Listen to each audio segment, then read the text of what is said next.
सब देखने वालों को अस्सलाम वालेकुम। आप सबको एफजे स्टूडियो में खुश आमदीद। बिस्मिल्लाहिर्रहमानिर्रहीम। दुनिया में बुत परस्ती का आगाज। दुनिया में बुत परस्ती की तारीख बहुत पुरानी है। अल्लाह के नबी हर ज़माना में लोगों को हदायत देते रहे और एक खुदा की इबादत की तलकीन करते रहे। लेकिन वक्त गुजरने के साथ साथ बुत परस्ती में इजाफा होता रहा और लोग बुतों को खुदा मानने लग गए। अल्लाह के नबी हजरत आदम अलैहिस्सलाम की वफात पर आदम के बेटे शीत और इनकी औलाद ने इन्हें एक गार में दफन कर दिया। शीत की औलाद अपने दादा की कब्र पर जाकर इन्हें याद करती थी। हजरत आदम अलैहिस्सलाम के पोते हनूक ने अपने भाइयों से कहा, शीत की औलाद के पास आदम की कब्र है जहां जाकर वो दादा को याद करते हैं, जबकि हमारे पास ऐसा कुछ भी नहीं है। फिर हनूक ने अपने खानदान के लिए लकड़ी का एक बुत तराशा ताकि वो आदम अलैहिस्सलाम की याद में इस बुत के पास जा सकें। इस तरह हनूक बिन काबिल ने दुनिया की तारीख में पहला बुत बनाया। सदियां गुजरने के बाद इंसानी आबादी और नस्ल बढ़ती गई। इस जमाना में लोगों की उम्र सैकड़ों साल हुआ करती थी।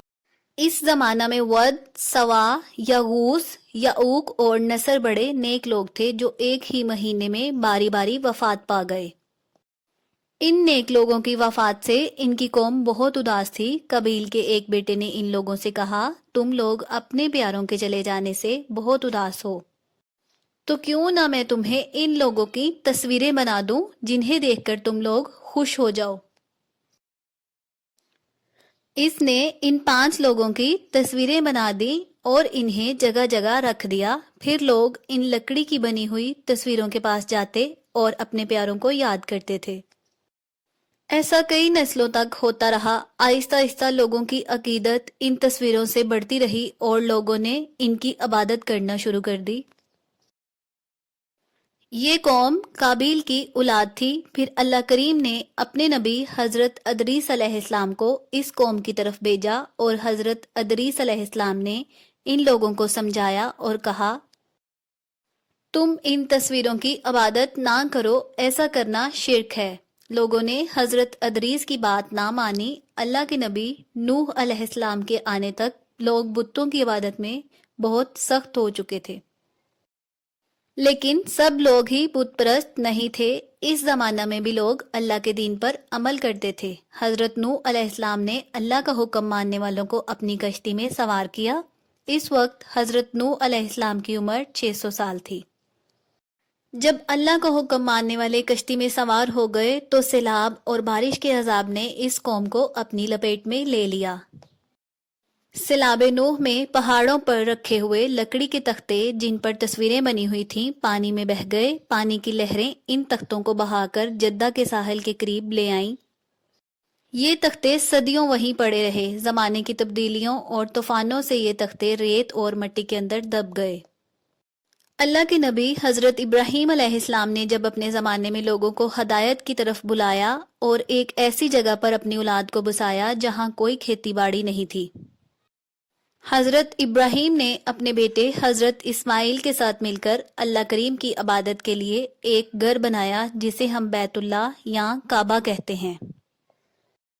वक्त गुजरने के साथ साथ इनकी कौम फैलती गई और मक्का से दूर इलाकों में जा बसी। लोग जब भी काबा के हज के लिए आते तो जाते हुए मोहब्बत के इजहार और बरकत के लिए काबा से पत्थर अपने साथ ले जाते और इन पत्थरों को अपने घरों में रखते। बाद के ज़माना में लोग इन पत्थरों का ऐसे ही तवाफ करने लगे जैसे बैतुल्लाह का तवाफ करते थे। इसी काम ने वक्त के साथ साथ बुत परस्ती की शक्ल इख्तियार कर ली। आहिस्ता आहिस्ता लोग हजरत इब्राहीम अलैहिस्सलाम का दीन भूलने लगे। तौहीद के मानने वाले मुशरक बनने लगे। बनी इस्माइल में सबसे पहले बुत परस्ती करने वाले का नाम हजील बिन मदर का था। एक ज़माना गुजरने के बाद मक्का में कबीला बनी जुरहम की हुकूमत थी। बनी खजा के उमरू बिन लूही ने बनी इस्माइल के साथ मिलकर बनी जुरहम को शिकस्त दी और इन्हें मक्का से निकाल दिया। इसके बाद उमरू बिन लूही काबा का मतवल्ली बन गया। कुछ अरसा गुजरने के बाद उमरू को एक बीमारी लग गई।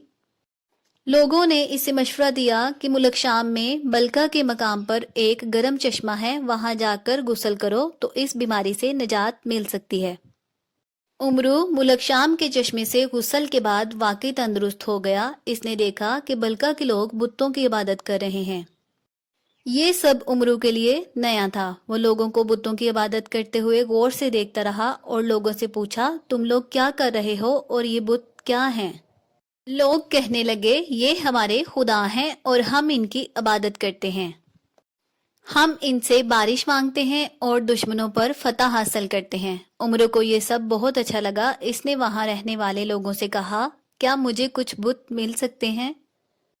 जवाब में लोगों ने इसे कुछ बुत दे दिए और वो इन बुतों को मक्का ले आया और काबा में जगह जगह रख दिए। यूं अहले अरब में बुत परस्ती का दौर शुरू हुआ। उमरू का असर और रसूख बढ़ता गया और वो अरब में सबसे ज्यादा मोतबर बन गया और जो बात भी करता इसे दीन समझा जाता। उमरू ने अपनी सारी जिंदगी बुत परस्ती फैलाने में लगा दी। इसे कोई भी नई शक्ल का बुत मिलता तो वो इसे लाकर काबा में रख देता। उमरू बिन लूही के पास एक जिन भी था जिसका नाम अबू समामा था। जिन ने उमरू को इन लकड़ी के तख्तों के बारे में बताया जो सैलाब नूह में जद्दा के साहिल पर रेत के नीचे दब गए थे। जिन ने जगह की निशानदेही भी की। उमरू मट्टी और रेत में खुदाई करके इन बुतों को निकाल लाया और काबा में रख दिए। इस साल हज के मौका पर उमरू ने लोगों से कहा, ये तुम्हारे खुदा हैं, इनकी इबादत करो। ये तुम्हें मुश्किल वक्त से बचाएंगे और तुम्हारी मदद करेंगे।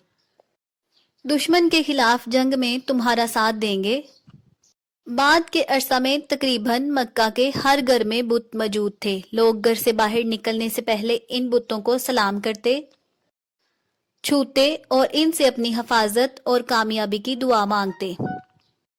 घर वापस आते ही इनके सामने हाजिर होते और इन्हें सलाम करते। लोग सफर के दौरान जब कहीं रात गुजारने के लिए रुकते तो 4 पत्थर ढूंढ कर लाते और इनमें से जो पत्थर बेहतर होता इसको खुदा बना लेते और बाकी 3 पत्थर खाना बनाने के लिए चूल्हे के तौर पर इस्तेमाल करते। उम्रों के बाद बुत परस्ती आम हो गई। हर कबीले का अपना खुदा था।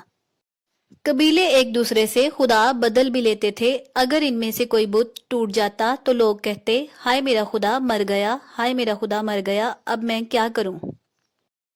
ऐसे लोग भी मौजूद थे जो एक खुदा की इबादत करते और इसी पर यकीन रखते। इनके घरों में बुत मौजूद नहीं थे। ऐसे लोगों को अरब में हनीफ कहा जाता था।